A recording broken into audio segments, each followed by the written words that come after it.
Unearthly beings deliver condemnations, sending individuals to hell and giving rise to a religious group founded on the idea of divine justice. Tonight on Survive the Night podcast, we're talking Hellbound, episodes 1 to 3.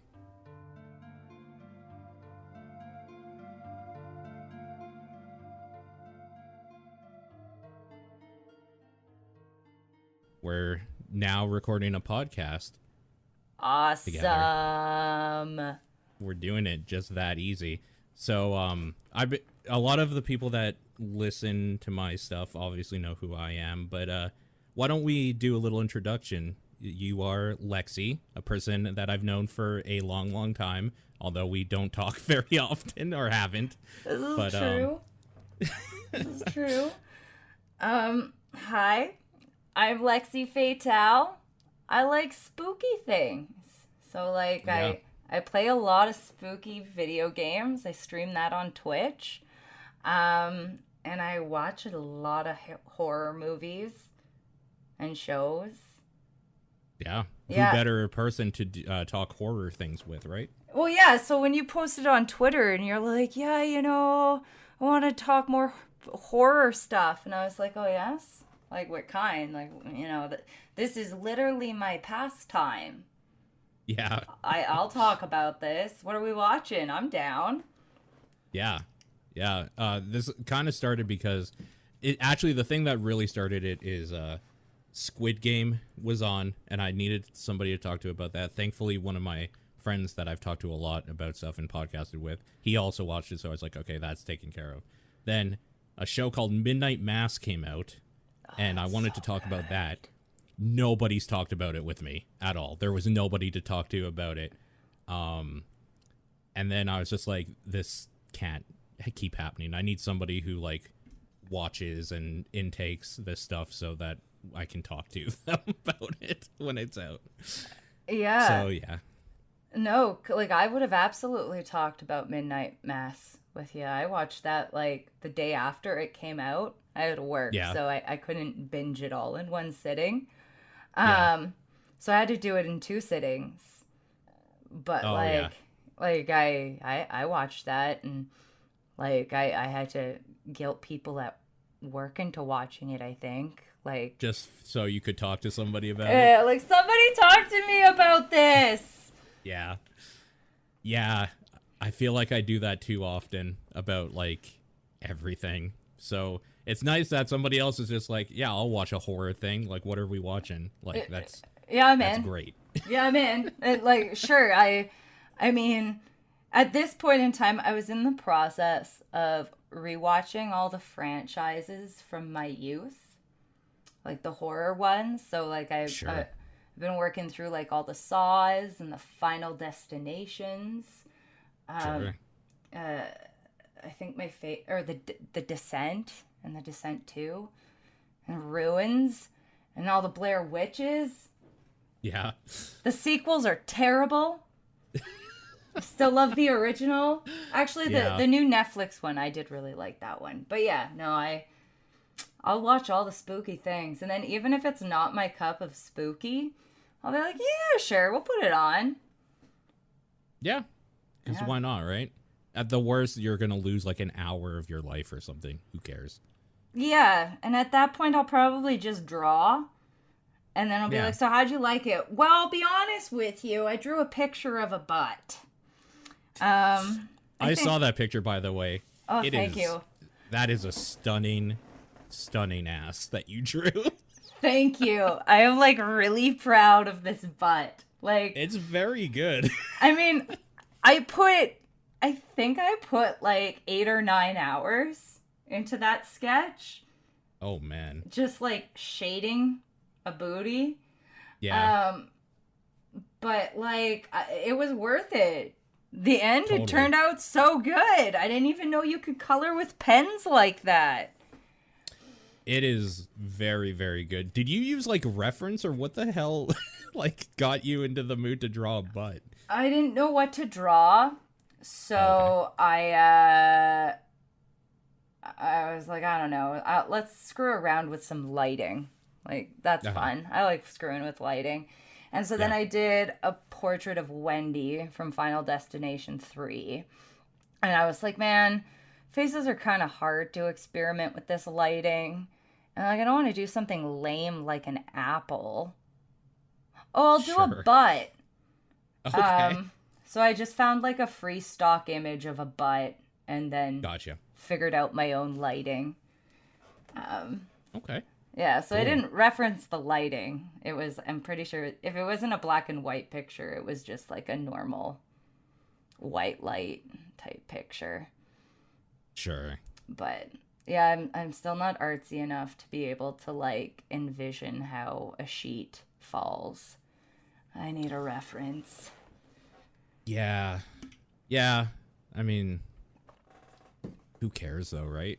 Like, it's all about, like, that's what references are for. I mean, you won't use a screwdriver to nail in a nail. So yeah, and I did it ethically. I found me a free stock booty to reference. So like, there you go. Yeah. That's why free stock on the internet exists. So I have butts to draw. Totally. Yeah. It's better to do that and to like slide into someone's DMs. Like, hey, can I draw your butt? I was a little worried to ask whose butt that was, especially after saying that you drew it really well and it was a nice butt, because I was like, this better not like be her like best friend or something. Like, that's gonna be real weird and awkward to talk about. I am going to introduce you to them now. Yeah. Oh, that's this person. They're actually in the call with me. I'm just like, oh god. Oh my god. Kill me now. Yeah, no, I don't know whose booty it is. It is a nameless, faceless booty that I found on a free stock website. Sure. Yeah, so random internet booty that you're allowed to download. So totally not porn. Totally not. No, it wasn't porn. It wasn't. No, I know. I believe you. Yeah, because like that's like, I mean, I feel like that's a good place to get like naked people references, because like it's not like, yeah, like you can't really just like slide into people's DMs and ask for nudes without being a total creep. So like Totally. Yeah, like, and I don't know, like, do you go to art stores and like write your name on a list so like art models can message you?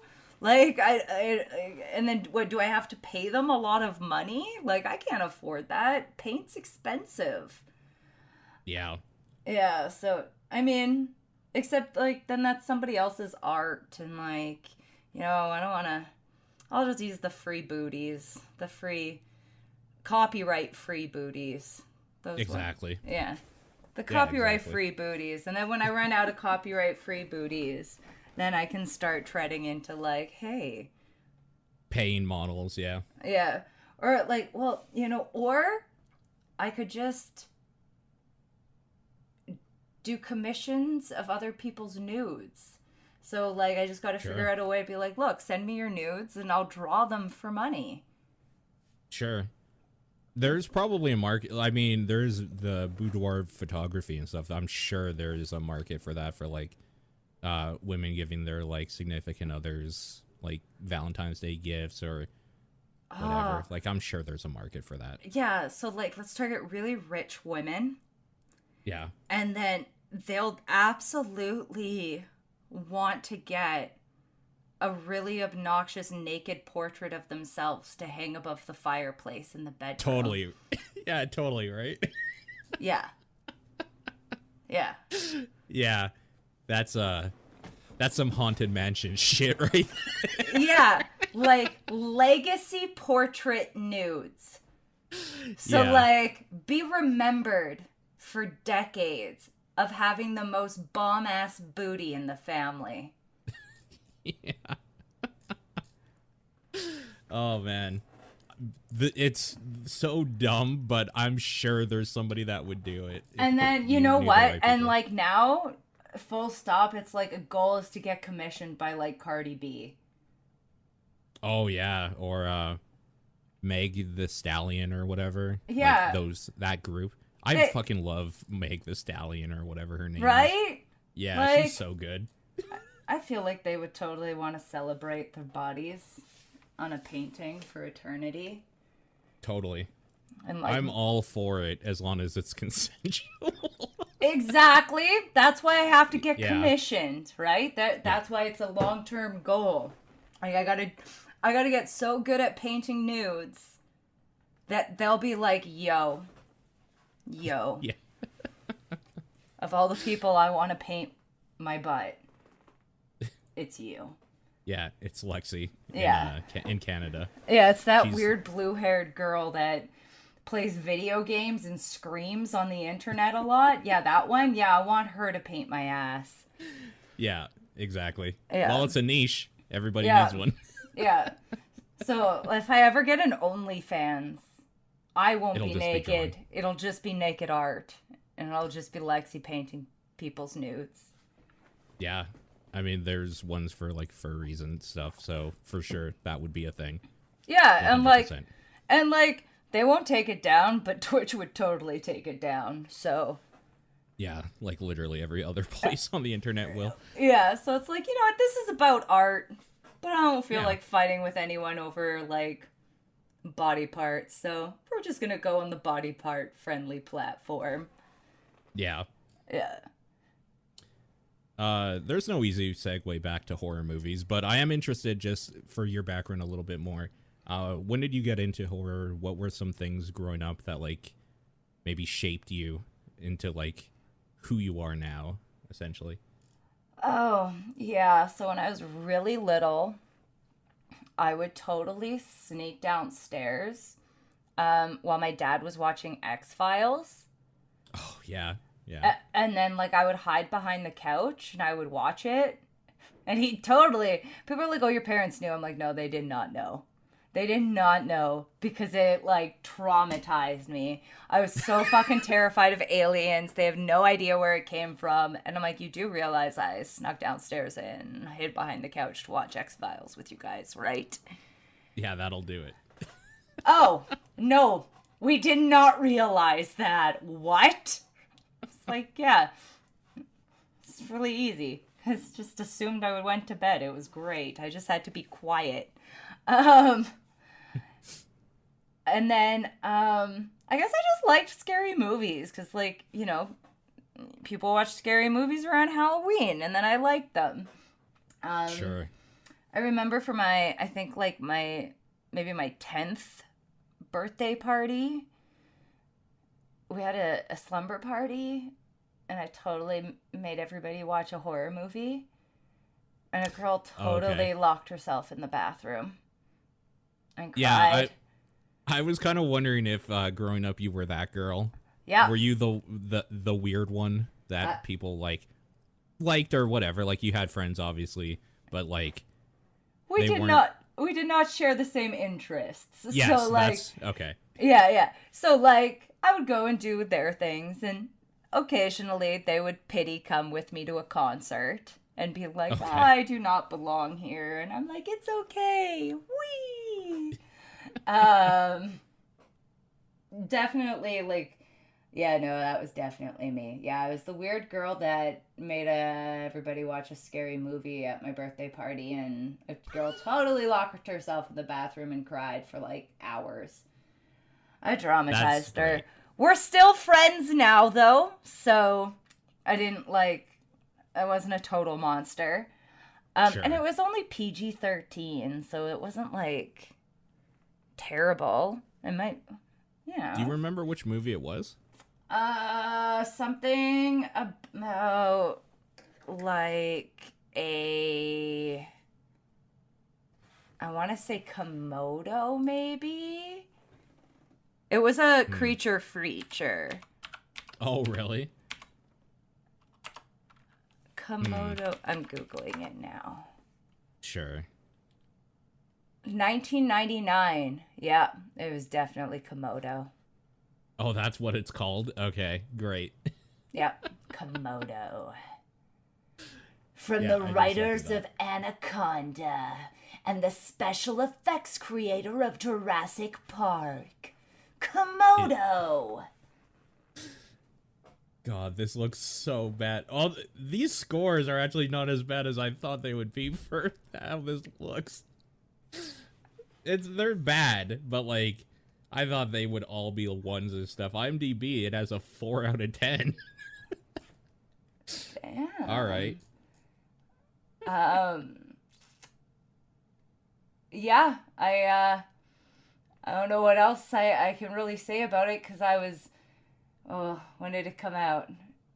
1999, so I guess maybe I was 9 or I was 8. I don't know.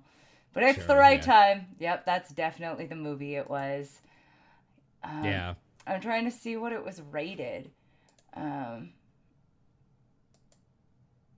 I'm trying to find like any information about this at all. Oh yeah, it was PG-13. After witnessing his parents being killed by creatures on an island as a child, a young man is brought back to the island a few years later by his psychiatrist, only to be terrorized by the same creatures. What a bad psychiatrist. Oh my god. We know you have trauma here, so let's just trigger that. Really bad. Yeah. Good god. I know, like, This movie looks absolutely horrible. I don't even remember what it was actually about. I know they were in the jungle and there was a big lizard. That's all I remember. And I think maybe its spit was acid. Okay. I don't know how accurate that memory is. Because we are, like, drawing back to a memory from 1999. Yeah, 22 years ago. Yeah. A long time. Yeah, but there we go. So, birthday party. Mom hated horror movies. So, she just didn't want to watch them around me. So, I was responsible for not watching them if they scared me. And I know they're just movies. And we can talk about stuff if I need to. Yes? Cool. Okay. Video Max had a thing. It was a small town video rental store. 5 movies for $5 for 5 days. Oh, that sounds great. But the guy liked me, and he knew that I came by every Friday. So he gave me 5 movies for $5 for 7 days. Oh, nice. Yeah, just because good guy. Yeah, I was like, can I and I'd offer, I'd be like, I'll pay an extra $1 a day. I just it's easier to come every Friday. Yeah. And it was his name Max? Was he Video Max of the Video Max? No, his name wasn't Max. But he was a delightful man. Delightful. And he knew I liked scary movies, so he always gave me first pick Nice. at buying movies when he was getting rid of them. So he would always save me my movies. Yeah, no. I miss video rental places. Yeah, I do too. There was something really special about going to the horror sections specifically. Like all the video sections, but the horror section specifically had something about it where you would pick up the cover and they were all just like there to grab your attention with dumb, gory, or like crazy shit. And it was always fun just reading the back and going home with something that turns out to be garbage. That's not very good, but you still have a good time with it. Yeah, but it was like the treasure hunt, right? It was. So Yeah. like, yeah, 5 movies for $5, and I'm watching 5 movies a week. Yeah. Yeah. Are there so many really crappy D movies that you really wonder, like, why the hell did you buy this? And Right. then other times you get these gems, and you're like, ooh, oh yeah. That's why I like spooky movies. One of them specifically for me is I remember there's a movie called Dead Alive or Brain Dead, depending where in the world you are. And it was made by a dude who would later become known for making Lord of the Rings movies called Peter Jackson. And it was a zombie, just gory, fucked up thing. And I remember the cover because it's a lady pulling her lips apart and there's a skull in her mouth. And I remember just like that in my mind forever and never seeing it. And then one day just picking it up and like, I need to see this. And it became one of my favorite movies of that generation. And that's the quintessential experience for me, is picking up a movie that is just like burned in your brain because you've seen the cover of it so many times and then just ending up loving it. It's so good. Interesting. I haven't seen that movie. I would recommend it. I don't know how it holds up, but I remember as a child that liked fucked up horror stuff, it was pretty good. There's some pretty good zombie stuff going on in that one. Interesting. It was Dead Alive?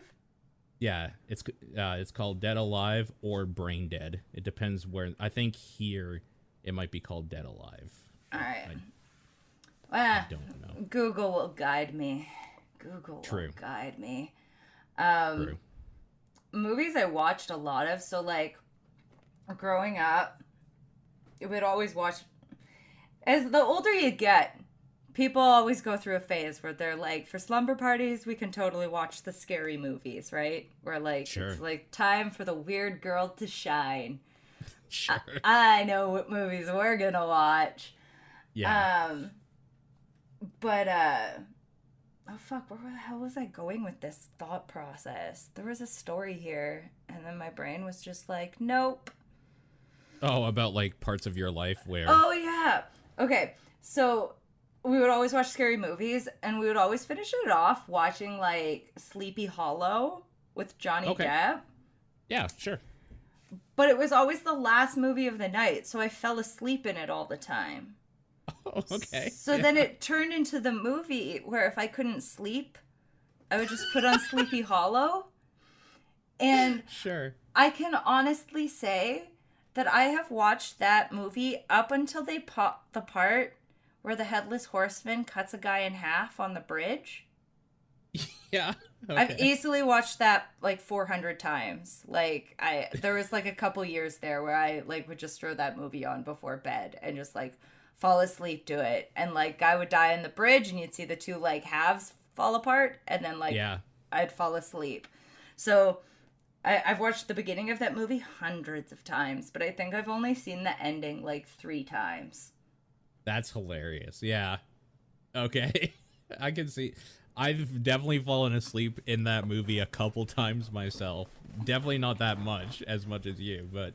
Well, it's just because it turned into a habit. Like, it's no jab at the movie. It's not like it's a boring movie. Like, totally. The 3 times I watched it to the end, I wanted to watch it to the end, and I had no problems. It's a dark vibe. It's like the lighting. It's just like it's meant to like not like it's meant to be sleepy.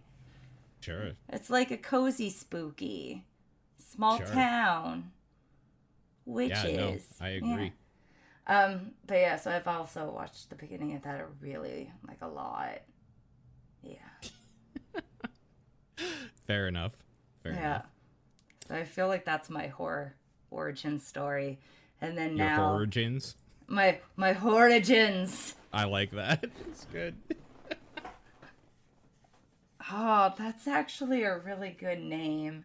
It really is, right? So like I don't know, maybe we cut this out, but origins. And like let's dive into the origins of all the monsters in the scary movies. Like ooh. Oh, that would actually be pretty fun. Origins. Oh my god. We could write I could write so much content on that alone. Oh man. Yeah, we'll have to talk after. Yeah. More specifically. Yeah. Yeah. Yeah. Yeah. Interjecting brilliant ideas. Origins. So that all being said, we're here to talk about series that came out recently, Korean. I think they call it a dark fantasy and drama thriller. I guess that's fair enough. It's not as horror-y as I would have thought, but it has some of the elements I think that make horror things good. It's called Hellbound, and it came out I think a week or two ago on Netflix, and this is a 6-episode series, limited series. I think I don't know if they are doing like a season 2 because we Lexi here had the idea that because this is kind of split up into 2 parts where episodes 1 and 3 focus on one thing and episodes 4 to 6 episode on another, it might be cool to cut this in half and talk about episodes 1 to 3, kind of like what's going on in that, what we think about it, and what we think might happen, and then I'll edit in when we watch episodes 4 to 6, like at the end of this, so people could watch along with us. And yeah, I thought it was a real cool idea. So we're only going to be talking right now about episodes 1 to 3. Yeah, so let's jump right into this. First of all, this was slower than I was expecting, I have to say, right from the get-go. Not in a bad way, but the idea of this show, or the premise, is that there is a strange phenomenon happening where people are getting a prophecy of when they're going to die and that they are bound for hell, and these strange demonic things come to like take them at their time down to hell, but like do it in this really violent, explosive way that shows humanity like the wrath of God, essentially, or at least that's what we're led to believe so far. But they're kind of adorable in a big hulking sort of way. They're like gorillas, or they're like gorilla linebackers. Yeah, they're just like, it's like if you took a football player, like all suited up and everything, like one of the real tall big ones, and then dipped him in like weird viney black stuff, and then maybe took the helmet off. Yeah, that's what they look like, exactly. And so like, I don't know, I never thought I would be judged by a linebacker, and I'm struggling to suspend disbelief, at least at first. Yeah. So in the first episode, just directly, we kind of get drawn into this world where there's a dude sitting at a cafe at a table, and he's looking kind of like scared or whatever. He's looking at the clock on his phone, and it takes to a certain time, and he just starts crying and is like freaking out or whatever. And then that's kind of where we see the like smoking linebacker dudes, of which it seems like there's only 3, but I'm not sure because I'm still kind of not sure what's going on. And they basically just brutalize the hell out of him. And that's like the kind of how we open into this series. And a lot of this, episodes 1 to 3 focuses around a detective specifically who's kind of working the case of like what is going on here. Well, like it was all done in public and everybody saw what happened, and there was like recordings, and so the police are investigating it as a murder, but everyone's like, can you charge God with murder? Yeah, because we got introduced to this other character who's like, oh yeah, no, this is the wrath of God actually, and he's just some crackpot that has been on like YouTube shows and stuff like that, just kind of like the dude that you see saying like hell is here or whatever on the corner with a sign, like a homeless guy or something yelling about the wrath of God. He's like that kind of guy, where nobody's really taking him seriously until now, because like Lexi said, the world kind of has seen this thing happen, and it's kind of the way that this dude has described it would happen or has happened before. Yeah. So it's a weirdly slow start. I guess a lot of Korean stuff kind of is at the beginning because they do kind of a slow burn characters thing, and this is kind of no different that way. You learn.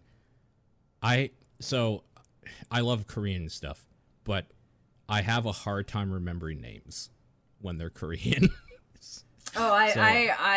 In your defense and anyone's defense, I'm just bad with names, period.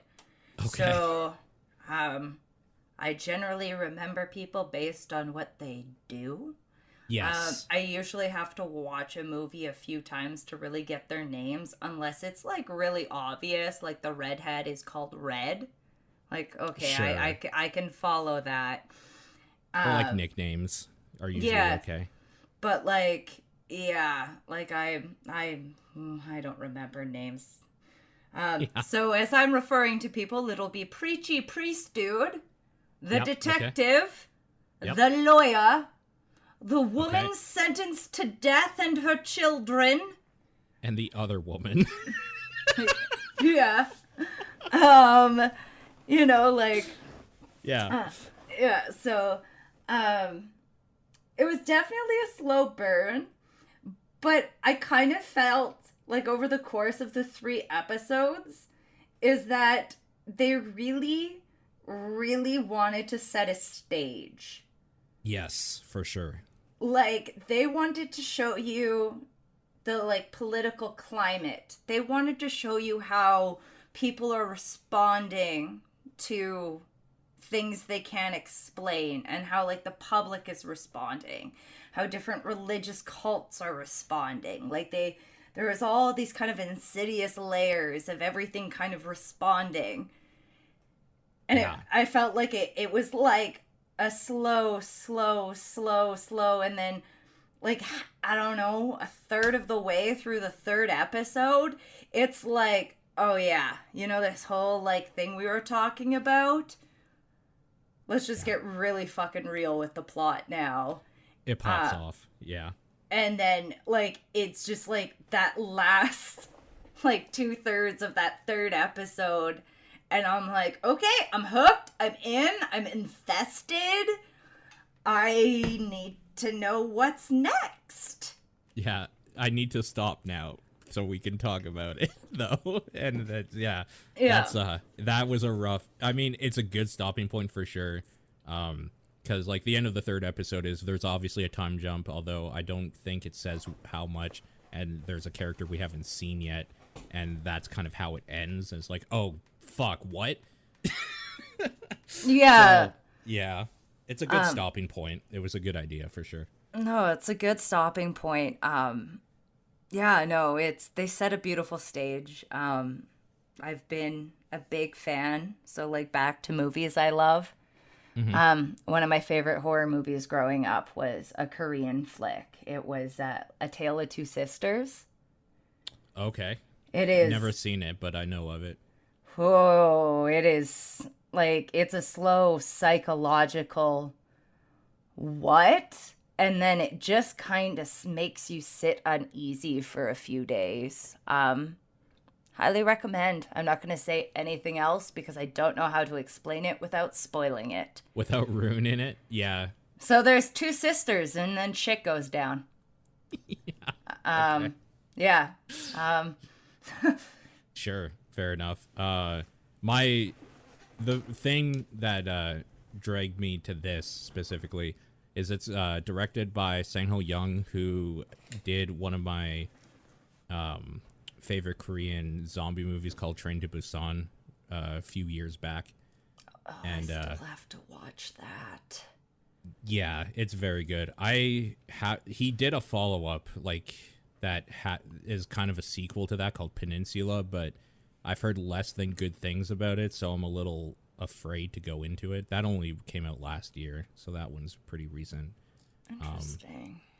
But this one, people have been talking about Hellbound and saying like it's pretty good or whatever, and I needed to see it, so I thought it would be maybe a cool thing to talk about here, especially because it's kind of fun to talk about the episodic things, because you can do it kind of like split up like we're doing now, and yeah, people Yeah. can follow along or whatever.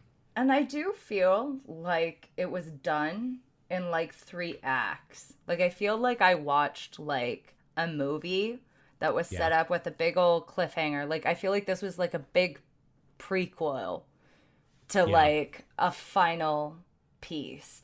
So like you have your first episode, shit hits the fan, right? You got Buddy who gets murdered in the street, and then they find out he was a criminal. Yeah. Yeah, it's interesting. So it's kind of interesting also. It feels almost, I could see somebody saying that they felt bamboozled or something, because I kind of thought we were going into a Korean monster flick of some sort. Yep.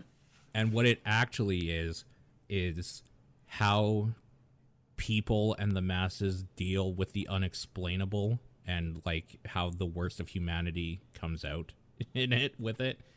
In the name of God. So Yeah.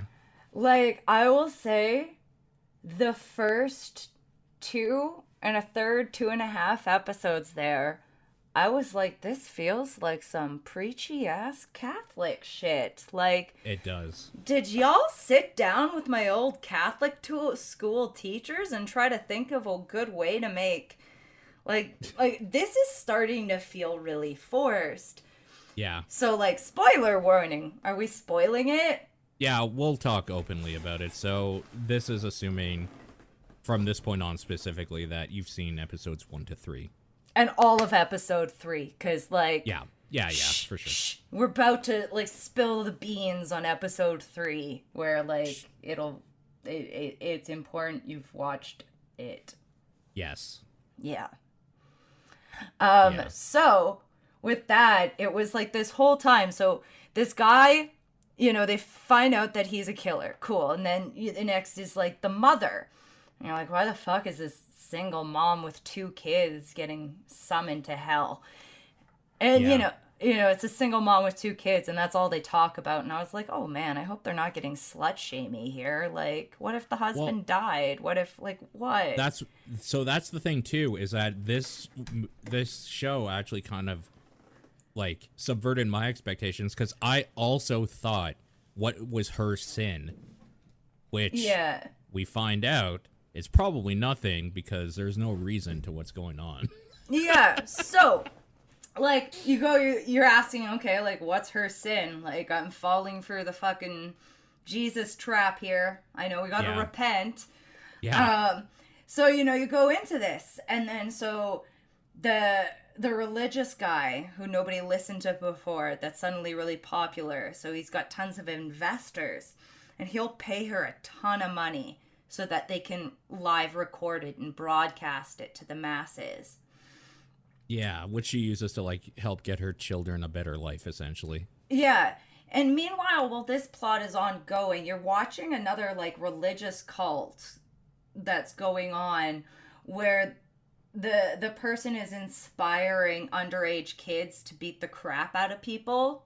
Well, that's the streamer, right? Yeah, so there's Okay, you've got the streamer, and then our chairman who runs his own cult. So they're 2 separate cults, but I feel like their populations kind of crisscross a little bit. Oh, I feel so fucking stupid. I thought it was a different section of the same like cult. No. Holy shit. No, Okay. it's a total no, they're totally different. So it's kind of like these 2 clashing ones. So the one guy, so basically you've got the chairman, and so the chairman here is arguing that like we need to repent, right? Yeah. And then he's trying to convince all these people who are starting to riot and stuff as a result of the other cult, right? That like they need a reason for this. They need to believe that we were evil. But then episode 3 rolls around, and you find out that this chairman guy who's never lied, who's never stolen, who's like, he's not the streamer's cult. He's a different guy who is like, yo, like, we need to be good to people and all this other stuff. But he never actually pushed that lady what her sin was, right? He didn't, he asked once and that was it, because he knew she might not have one, because he didn't have one. He got summoned to hell. He was told he was hellbound for 20 years later. And that's in 10 minutes. And basically, he wanted to just pretend that it was all God's plan so that people wouldn't riot. Meanwhile, even though he's advancing this agenda, there's kids fucking beating people to death in the streets. And I don't know if this guy knows that. Like, I don't think the chairman knows. He just thinks he's saving the world. But meanwhile, even with his own good delusion, people are still rioting. So like, even though, so in his mind, everybody needs a reason to believe in God or we'll riot, right? We can't just accept that evil exists. Sure. But then it's juxtaposed against this streamer who's getting everyone to riot because they're evil and those people should be punished, and we need to punish everybody who tries to help them. So now it's just causing more riots. Or it's I'm glad we're having this discussion. I didn't actually pick up that they were two kind of. It's kind of like the dichotomy of how people deal with things. Like there's there's the shitlords, and then there's the people that are trying to kind of make a better world. Essentially, I thought they were part of the same thing, and that was like the chairman's like street team or whatever. So I missed out on something. Obviously, you picked up on. This makes way more sense. I don't know that for sure because they're actually really vague about it all. Okay. But in like what the impression I'm getting is that the chairman actually isn't a terrible person. Sure. He is your actual like good old Christian that sees the apocalypse coming and he just wants everyone to be good. Sure. Kind of like a martyr in a lot of ways. That's exactly it, except he doesn't want them to actually know that he gets dragged to hell. He needs to be martyred a different way by the police. Sure, yeah. And you don't know what decision homie makes. True. So, like, you see that, but I think the important part is he's just doing his thing, and then you have another streamer guy that is doing his thing, and I do think the kids might be the same. So, I think it's like you see like teenagers are really like impressionable, right? Sure. Like they want to be grown-ups, but they're not grown-ups yet, and they don't really know where they land in anything, right? Sure. So I can see like them getting drummed up by the chairman and then as well as this streamer. Because I don't think the chairman is actually advocating for violence ever anywhere in the show. It's just that streamer, and that we're just kind of lumping the two religious guys together, even though I don't think it ever explicitly connects them, except for the priest. Who left who obviously like left the lawyer to get killed by those streamer kids. Yeah, exactly. This is where some personal bias comes out. I assumed that they were in cahoots because I kind of have an inherent distrust of people that follow religions loyally. That's just me. Oh, so see, I agree. So, like, full disclosure, like, I went to Catholic school, and, like, Same. I hated that. Like, it's, you can always tell who went to Catholic school because they're like, nope, they're all the same. This shit hits differently if it was shoved down your throat growing up. Right? Like, the first 2.5 episodes, you're like, this feels like Catholic school propaganda. Am I getting brainwashed? And then you realize that's the whole goddamn plot of it. And you're like, oh shit, my criticism was they were intentional. You played with my emotions on purpose. Yeah. So I think that's what made it so good, is that they kind of like made you just trust it all. So, but for me, I think it's like there's always different churches and different groups. And they do reference that, like, the streamer guy that I forget what they're called, the new. Yeah, I can't remember either. Yeah.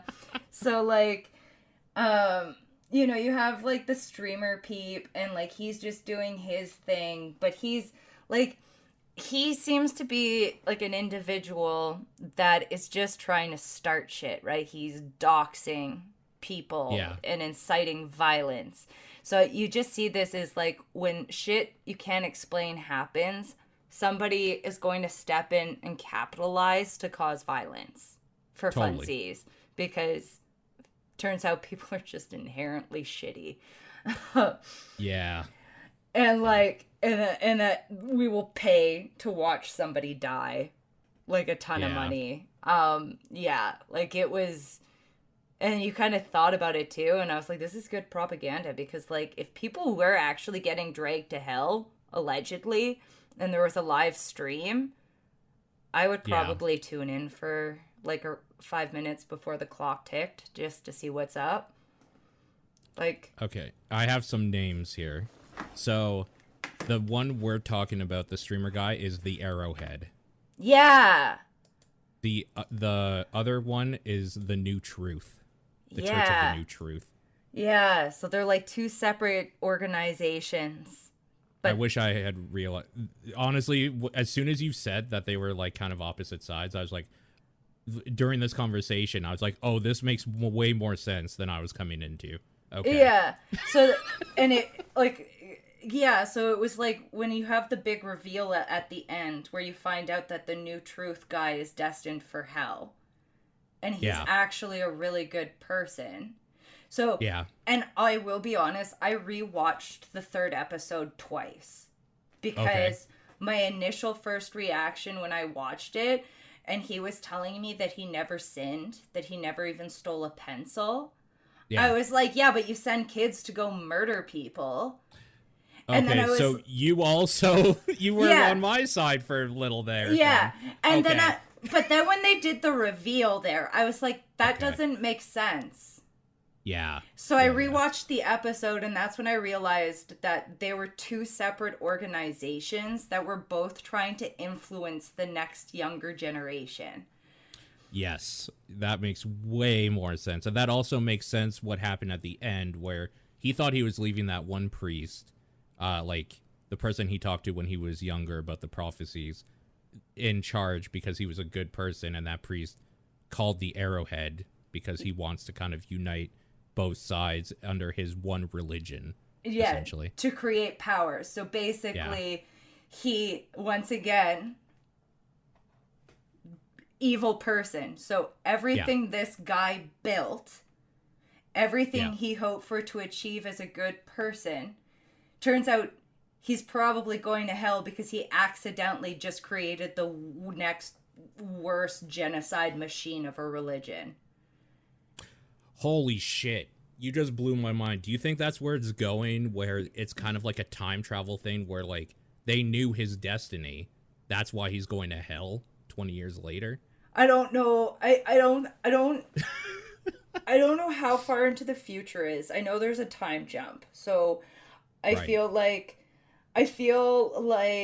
we're still going to have the cop, because the cop had to make an important decision at the end to either expose the New Truth as a farce or to turn him into a martyr.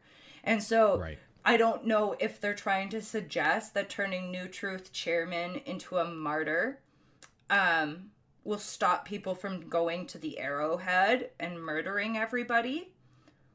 Or if him showing everybody that he actually did get dragged to hell for no apparent reason. Right. Yeah. So I think that like him in his final hour, like I don't know if it's time travel. It might be time travel, but I genuinely think that he's going to hell because like he accidentally, as soon as he got his prophecy, something shitty happened, and I think something influenced that because there's reasons why people who haven't sinned yet are getting called to hell. So like, what if people are being influenced by an outside force that's malicious? I see. Okay.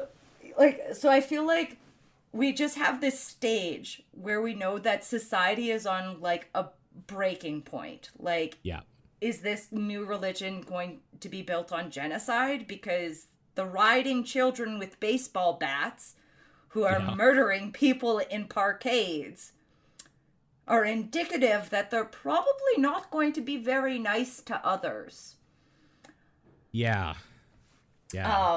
So, it went from this feels like Catholic school propaganda to, oh shit, this is fuck the Catholic school propaganda.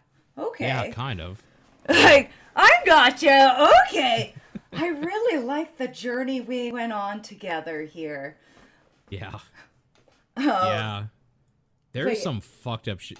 Honestly, when they like killed the grandmother or whatever, oh that my broke my god, heart. That I was would. so hard. That was like, but that was it. Like people who Yeah. kill grandparents are evil. Like when you She's just so kill helpless. they're helpless, but they're brilliant and wise. Like you're literally beating somebody who has like probably a higher education than you punk ass kids, who has Oh, like a definitely. shit ton of life experience. You're just doing it because they're weak.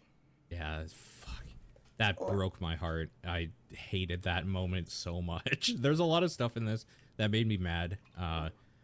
And again, like, I know you get this, but for anybody who listening who didn't grow up kind of with the propaganda and like kind of breaking out of that and realizing that how scary it is that I could recite to you all of the callbacks in a fucking mass, even because that's what I was forced to do for years, even though like I haven't been to a church in like 20 years. Just shit like that is scary and disgusting. Stuff in these types of shows and movies and whatnot hit me in a way that just like emotionally destroy me sometimes. Like I hate religious things so much. Not okay. I need to come back a little bit. I don't hate religious things. I think if people want to believe in something and it makes them feel better, all the power to you. I think when you blindly follow anything, you're a piece of shit, and I don't like you. And I Yeah. know it's shitty to say, but everybody in this show for a long time, for the first 2 episodes, was kind of a giant piece of shit that followed blindly, and I hated them.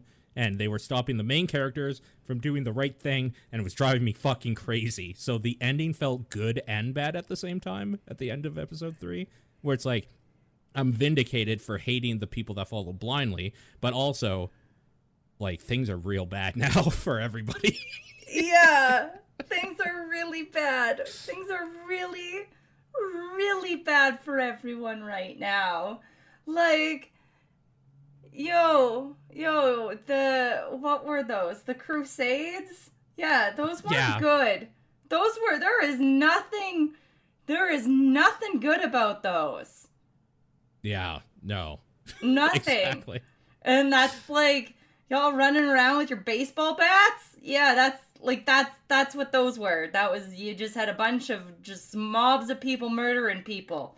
Yeah, Cause, that's no good. I hate that stuff so much. Um, yeah.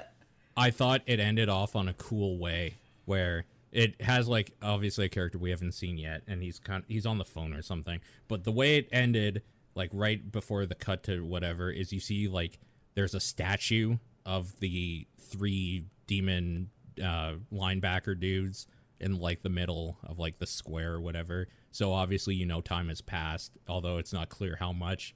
And like this religion has become a thing now, obviously, because there's a memorial statue or something of it. And Oh, I I thought didn't that was a even real think cool that. way to Oh. cut it. See, I was still like, oh shit, did the religion take full hold? But you saying that the memorial thing, yeah, that actually does sound like Yeah, because they built a statue of the demons or whatever. right, right. It's not just fancy art. It's Yeah. yeah, touche. That I was just apparently I've been so out of sight, like I haven't really left the house much because of the pandemic. I forgot why we Yeah. make statues. Um Yeah. right, it's not art. It's it was to honor them because yay Usually, demons yeah. that kill people for no reason, right? Right. Yeah. So, we have a terrifying religious they started out with killing people to get there, so I'm gonna call them a cult. Yeah, for sure. So like we've got the Arrowhead cult taking over the New Truth because somebody, yeah, like I feel like it's gotta be like I feel like them not doing anything is relevant. I feel like Yeah. that's going to be, I feel like that's a plot card that has yet to be answered, and it's going to play a big role in the next half of the series. Yeah, I think so too.